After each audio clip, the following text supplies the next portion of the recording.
All right, so we're going to move on now to this multi-part series from this guy, the Black Menaces. You may have seen him on TikTok. He goes around BYU interviewing students, asking questions on culture, politics, social issues, etc.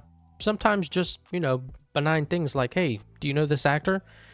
And sometimes more intense lines of questioning, like, what do you think about gay marriage? And watching the BYU students try to answer these questions is entertaining, at times sad, at times incredibly disturbing, but very, very interesting. And I love that the work that he has been doing on his campus, dude always looks fresh, clean, dripped out, great at asking these questions and staying calm, and kind of offering like a non-judgmental space for these people to kind of show who they are. But apparently now he has graduated from BYU, and he is opening up about his experience with Mormonism. I assume with his experience at BYU and why he has left the Mormon church. And so I'm really interested to hear his story. We've seen a lot of him talking to other people, but now that he kind of is free from kind of the constraints of BYU, he can kind of speak his mind more now, and I'm really interested to hear that. I'm really interested to see what he does in the future. So yeah, let's get into it here. BYU sent me a gift, and it's time to unbox it with you. It's my diploma. I'm free. I can now give you the step-by-step reason why I left the Mormon church, and why BYU is one of the least favorable experiences for me. And my other few favorite experiences also deal with the Mormon church, so like, I don't know, top 3 for sure. Anyways, I can pull this out of here. I can officially say that I'm a college graduate and that BYU has zero hold on me ever again. Hey, let's go. And it's time to air out the business. But with this degree, oh my gosh, honestly, let me even look at it. I didn't even look at it yet. Brigham Young University, our recommendation of the university faculty and authorization of the president of the board of trustees, has conferred on Sebastian James Stewart Johnson the degree of Bachelor of Arts in Political Science, and has granted this diploma as evidence thereof. So what you're saying is they can't take this from me. So as I drop my multi-part diss track on BYU, I'm free forever. And so I really want to start a series where I start from childhood and talk about why I left the church and all the reasons, and kind of just tell my story. My story, I feel like, is pretty unique, and it's pretty interesting. Yeah, I feel like anybody coming from the Mormon church is going to have some pretty interesting stories no matter what. Got a lot of tea to share. A lot of tea to share, because the tea, as they say, is hot. Welcome to my multi-part series about why I left the Mormon church. If you're new here, it's because I got my diploma in the mail. And I've been waiting to drop my diss track on this Mormonism/BYU because they were some of the worst experiences of my life, truly. And, well, I feel like I should talk about what I think and what I have felt and what I've thought this whole time. If you're interested and you're here to join along, comment a question that you may have and follow along as well if you are interested. Okay, no more intro. So I just want to preface with the first. Yeah, so again, his channel is called The Black Menaces, like a menace,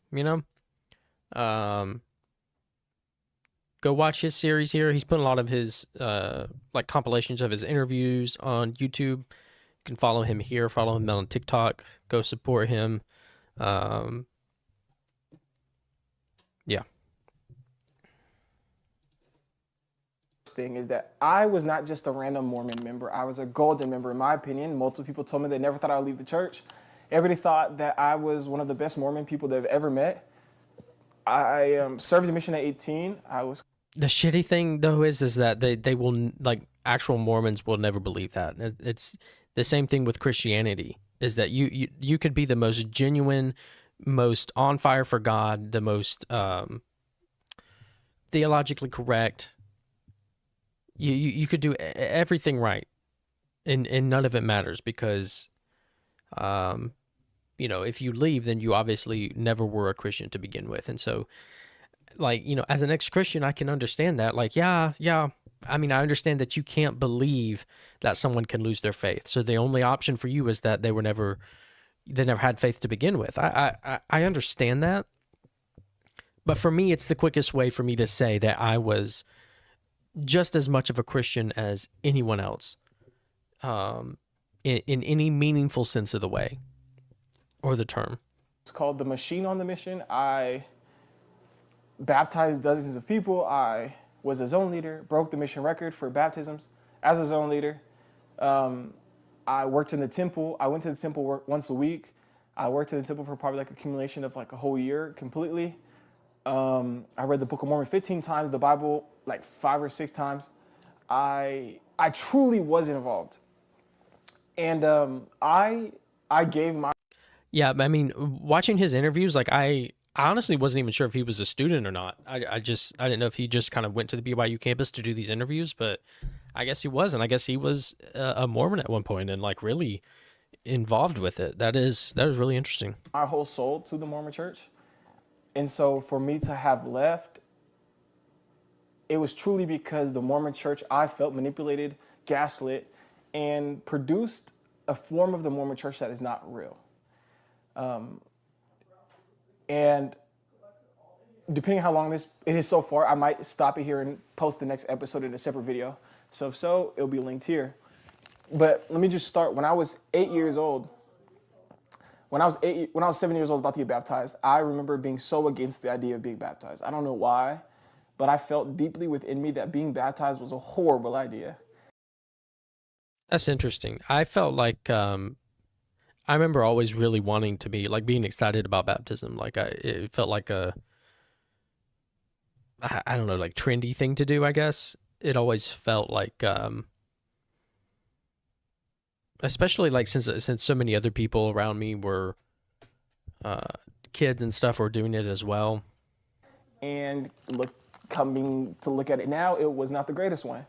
Because I don't think an 8-year-old should be making a decision for the eternal salvation at 8 years old, especially with conservative people believing, most Mormons, that kids can't transition at 8, but they can be baptized at 8. Yeah, I mean, I 100% agree with that. I think that's funny. And I remember being 14 and being so confused why everybody was mad at marriage equality passed in the Supreme Court, that people were so focused on judging and hating gay couples. This was a big thing for me. Like, I like had the correct belief that being gay was a sin, that homosexuality was a sin, but I didn't really believe that, and it didn't really make sense to me. I was like, okay, yeah, like, I'll go along with that, but, like, it never made sense to me, and I think that is one of the big things that really broke down my faith over the decades. While not caring that the bishop just assaulted child girls, or, you know what I mean? Like, you're so worried. Yeah, like the to put so much emphasis and hate towards LGBTQ individuals, but then to give so much grace to and spend so much energy and time, like, actually, like, covering up pedophilia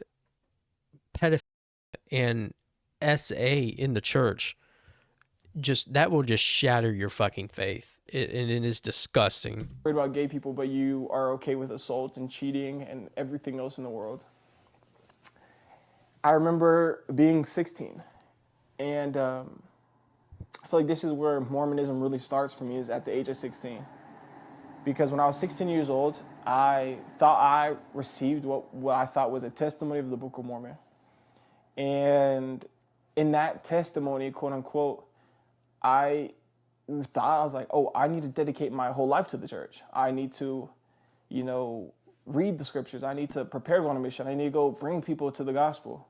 And so that's what I did for the next 2 years. From 16 to 18, all I did was prepare for my mission. So I don't know much about Mormonism when it comes to like mission and stuff like that, but I would say it's similar for me. Like I was grew up in Christianity all my life, but I think it became like really real for me around 15, 16 maybe. I changed my whole life completely in like every way. And I think that's also when I started to realize that blackness and Mormonism, they don't coexist. To be black in the Mormon church, you have to expel blackness from you, because Mormonism teaches that being as close to whiteness as possible is to be as holy as possible. They don't say that specifically anymore. Listen, if you don't know much about Mormonism, stuff with Mormonism and blackness, or really any people of color, indigenous people, it is really disgusting, and they've gotten a lot. I would say probably a lot more quiet about it, a lot more sneaky about it, but I think that racism is still incredibly pervasive within the Mormon religion. But if you look into teachings of what it means to be a good Mormon, none of those things ever fit into blackness. Even like talking in AAVE is going to be looked down upon, because that is not a holier way of talking. Like that whole, like, to my understanding, they believe that black people, they were cursed with dark skin because they were like inherently evil people. That's and I think they used to believe at one point that like if you follow God enough and you were holy enough and you were good enough, then you could like change your skin color to become more light. It's just fucking disgusting bullshit. whole idea of reverence is based on a white supremacist view of society. And I mean, if you just look historically at the Mormon church, obviously blackness never fit anywhere in Mormonism, as every single prophet has been racist. But I don't know, I think I started to realize that, and that's when I went on my mission. And when I went on my mission, shit really got real, because that's when I feel like I felt the most anxiety and depression I've ever felt in my life. I didn't want to be there. I really just wanted to not be alive. But I'll jump into that in the next episode. So without further ado, goodbye. If you have any questions, just ask. Yeah, good so far. So that's part one. I like his branding here. That's nice.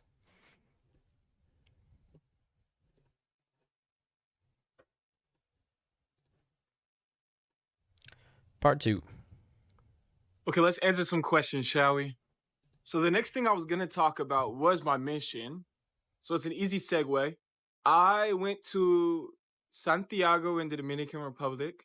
And a little preface, if you didn't know, Mormons can elect to go on a mission where basically for 2 years, if you're a man, and 18 months if you're a woman, you go to a different place. A lot of times in foreign countries, and you do what is called spreading the gospel, which in essence means baptizing people in the Mormon church. At this point, there was a few good things that came out of it. Like I learned Spanish, I learned a lot about myself and how I work best. I think the worst thing that came out of it was probably like some PTSD that I have that I'll dive into in another video. The thing is, I think missions are highly unethical, because no matter how much people say it, missions a lot of the times are not about people. It's about numbers and like how effective of a missionary you can be, how many people you can baptize. Yeah, I imagine it's somewhat similar with Christian missionaries. It is a lot about numbers that you can take back and use to fundraise. You'll go on circuits around to different churches and share these heartwarming stories about leading people to Christ, and then telling them, the money that you'll need to support yourself for the next year on mission or whatever. And then there's other people that they go for just like a month or two or something, and it's really just kind of like poverty tourism. It's really just for the Christian. It's just for the person going to have an experience and to yeah. I mean it's very unethical. The money that's spent to um, fly these people over and everything would be much better spent just giving these people money or giving them resources, because also every time you're going and like building stuff for them or helping them in some way, there's always going to be strings attached of them having to hear the gospel and them like being pressured to receive the gospel or get baptized, etc. Every week you create goals and you report your numbers, and it's like, if you're not baptizing people, then you're failing as a missionary. The problem is that most times you are baptizing children. The amount of 8-year-olds, 9-year-olds, 10-year-olds, 11-year-olds that were baptized in the Mormon church by missionaries on my mission, including people I baptized, was baffling. And you baptize them and they never come back. On my mission is also when I first had the first faith crisis I ever had that made me question things, which let me record another video and explain some other things about my mission. So if you haven't seen the other parts yet, this is part 5 of why I left the Mormon church, and I'm talking about my mission today. Mormon men and women can elect to go on a mission, and I went to the Dominican Santiago mission. It's unpaid, and you actually are paying for it, and it was traumatizing for me. It was terrible. The first six months, I battled like severe anxiety and depression every single day, where I didn't ever feel happiness. All of my smiles and everything was fake. I did everything I possibly could to be proactively happy, and it didn't work. But this is really a big part of missions, is that nobody is really happy the first 6 months until they get normalized to how brutal it is. Because you wake up at 6:30 a.m., you go to sleep at 10:30, and you work like 12 hours a day. And mind that you have one day off, and it's from 6:30 to 5 p.m., and that's the only day you can talk to your family. This whole time you can't watch TV, can't watch movies, you can't even go on the internet. The only things you can do is read the scriptures and proselyte, like bring people, quote unquote, to Christ. That would be pretty fucking miserable. For me, my mission was unique though, because at 1 year after being there, I got sent home. Oh, for a whole fucking year. That's crazy. Basically, I had this rare like disease thing, and I got sent home. And I was home for 6 weeks. And I didn't want to go back, because why would you want to go back to a mission when that shit is horrible? And I remember I was talking to my mission president, the person overseeing my mission, and he manipulated the hell out of me and told me that I promised people in the pre-earthly life that I would find them on my mission. If I didn't come back, I would be failing them and their souls would never be saved. So it's kind of hard to say no when you promised souls in the pre-mortal life that you would save them. And if you don't go back to your mission, they'll never be saved. And they're basically cast out and condemned from the opportunity of living with God again. Man, that is so fucking manipulative. Which is a lot to hold on a 19-year-old's shoulders. Okay, part 2 coming. This is already long. Hopefully you're here because you're watching this series, Why I Left the Mormon Church. This is part 6, and I'm talking about my mission. If you haven't seen the other ones, go back. So I just finished talking about how my mission president told me that if I didn't come back to my mission, souls wouldn't be saved.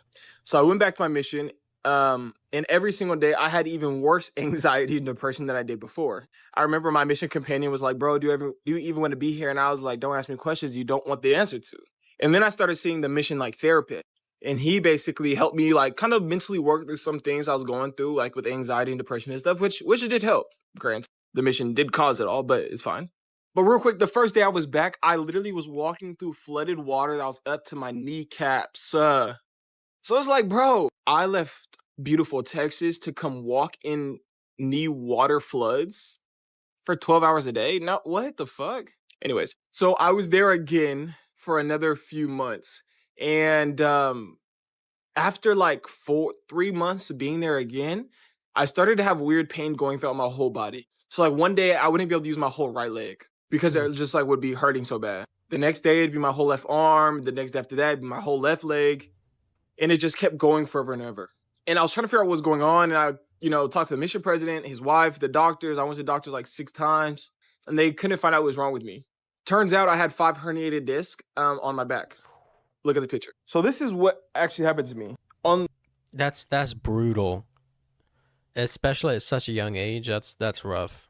My 5 lower lumbar discs, they were all herniated. Or 3 were herniated, 2 were slipped. And that shit was brutal.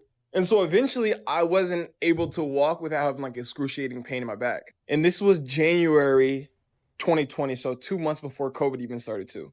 And I got sent home again because my back was literally basically broken. And I was so scared that my mission president would ask me to heal and then come back again like he did the first time. But this time, because it had been 18 months in my mission, I was clear to just go home and stay there. This is going to be a little long. This ended up causing like a ton of PTSD for me because I would wake up from nightmares that I had to go back to my mission. Those nightmares stopped like last year. So from 2020 to 2023, consistently over those 3 years, I would have these nightmares where I would have to go back to Dominican Republic and it would be like the worst dream and nightmare. And I would wake up sweating and like pissed that I was stuck there and I couldn't leave. Because missions, even though you elect to be there, they're basically impossible to leave. So you feel like imprisoned because you're there and like no matter how. That's really rough. I've never heard of anything like that within Christianity like there's definitely pressure to like lead people to Christ, but not on that level. And also like missions are never really that long and they're much more of a vacation than they are anything else. Much more of a spiritual experience. People always come back talking about being on some kind of high and how, they view life so differently now and whatnot. Yeah, this seems just really, really uniquely awful. How much you didn't want to be there, you were stuck. And when I was there the second time, I didn't want to be there, but I felt forced and I felt obligated to be there beyond things that I could even explain. And I felt like God made me be there. And like, it wasn't a punishment. It was my force and it was like my will in life to have to serve God. But turns out I wasn't serving God. I was serving a racist white man. Next part coming.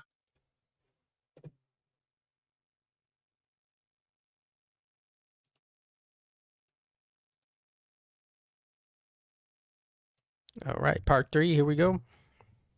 I didn't know it, but like that's the point. Like he's so racist. All you have to do is add racist to his last name. Okay, hopefully you're here because this is like part 7 or something of why I left the Mormon church. I just graduated from BYU and I'm talking about it. Go watch the other parts. They're interesting. And I'm talking about my mission. Mormon men and women that are young can elect to go on missions for the church. Bring people to Christ. Bring people to Mormonism. And while I was on it, I had some very interesting experiences. One day I was talking to an individual from my mission. He was a white man from Utah. And he brought out a book called Mormon Doctrine. This is Mormon Doctrine, wrote by Bruce R. McConkie, who was a racist apostle in like the 60s. All I had to do was Google Bruce R. McConkie racist, and this quote came up from him. I didn't know it, but like that's the point. Like he's so racist, all you have to do is add racist to his last name, and this comes up. So obviously, Buddy was racist. And this dude is quoting me things from Mormon Doctrine. The first thing he tells me is that black and white people shouldn't intermarry because it is basically forbidden by God. And I turned around and was like, what the fuck are you saying? Because obviously, I happen to be mixed. Curse from God. Anyways, and he was like, Bruce R. McConkie said in the Mormon Doctrine. So I replied like, nigga, he was racist. Moving on from the story. A different day, my first companion was Mexican-American from Arizona. Also man. And we were eating lunch one day, 12:30. I was tired, anxious and depressed and annoyed that in my life that I was there in this country at this point. Not the country, but like on my mission. And he looked at me and said, one day when we're in heaven, we're all gonna be white. And I said, I know this man can't be serious. Like, you have problems. And so I looked back and replied, then I would rather go to hell. Because it couldn't be me. Wait, did the Mexican dude say that? If the entrance fee for heaven was to be white, I would rather not go. And I expect for someone of a different race to not expect to change their race to enter into heaven. That is ridiculous. So, did I encounter racism on my mission? Yes. What was the first thing that made me question leaving Mormonism? If you're new here, this is like part 9 or 10 of why I left the Mormon church. I just got my diploma from BYU and I'm talking about what I went through. After 1 year on my mission, I came home from the Dominican Republic and I was home for 6 weeks because I got sick.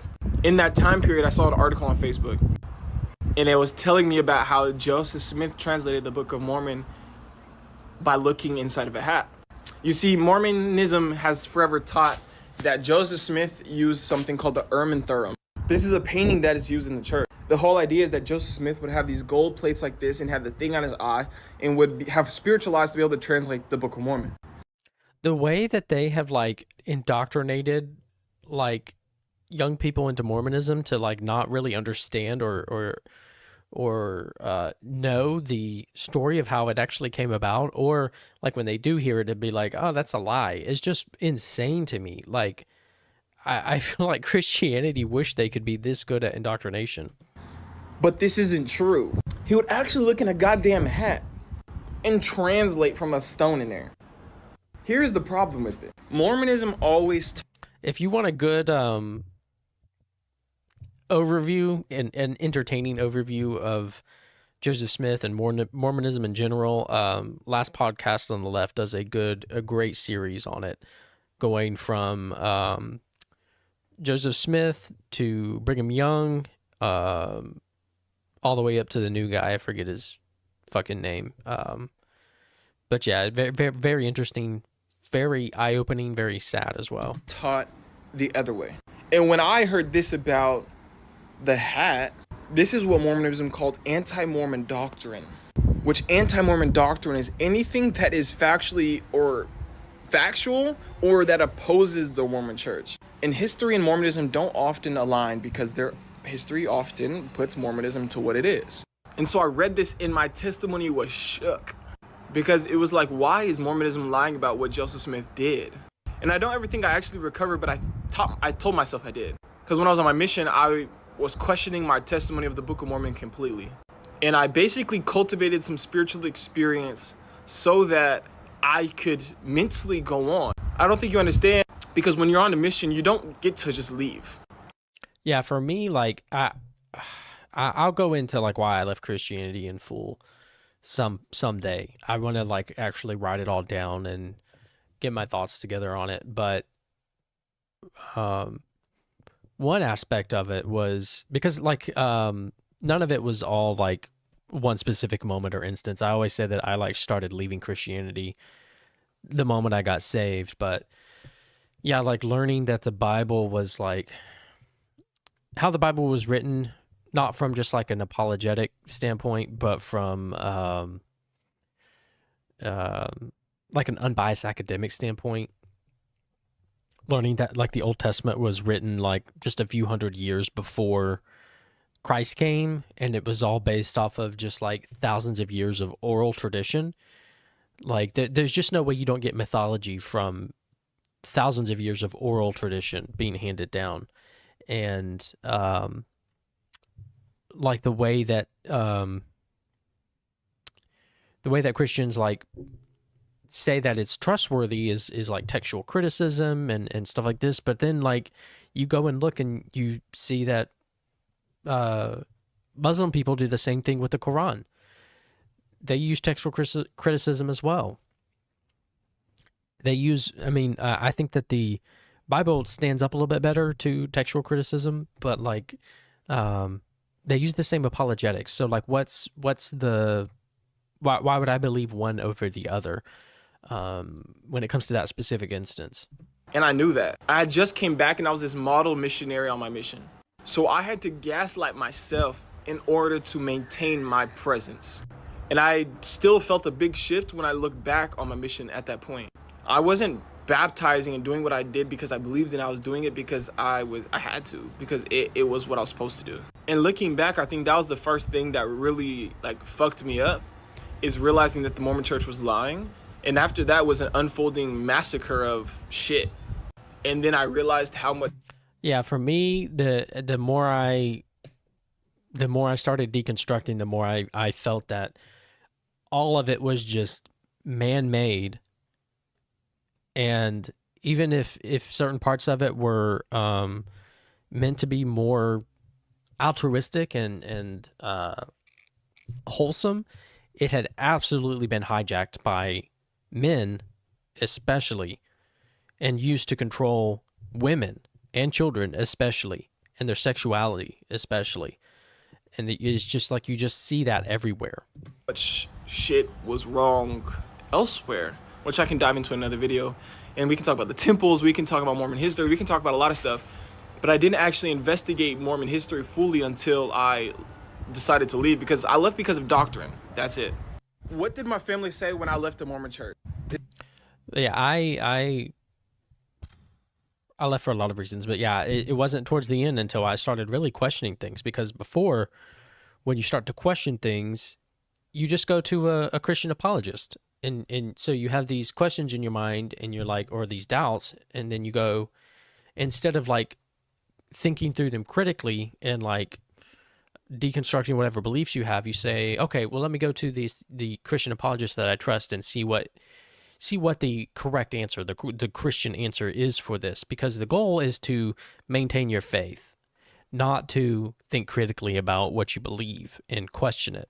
And so at the end of the day, you can find an answer for any question that you have. They do have answers for everything. Most of the time, they're not really that satisfactory, but they are enough to kind of soothe that doubt in you for a little bit until it pops back up again.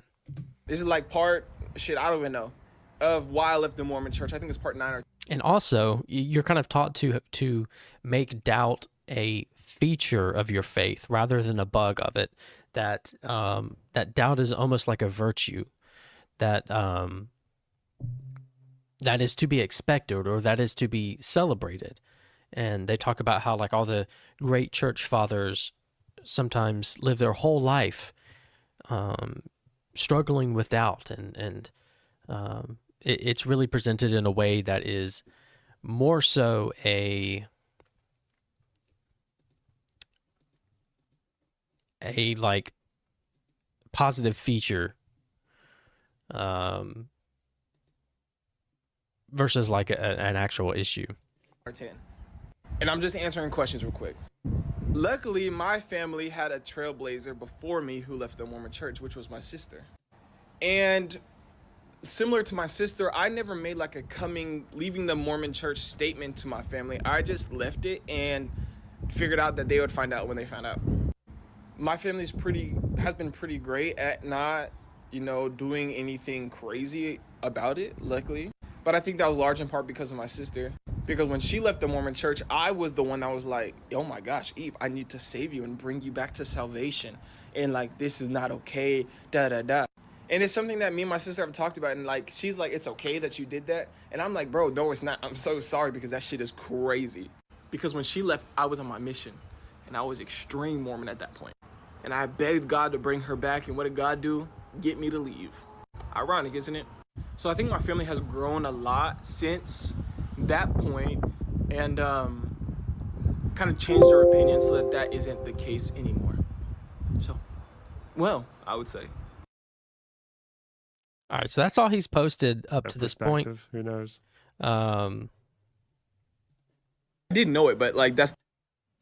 Yeah, we got 3 parts here, and these are like compilations from TikToks that he's made on this.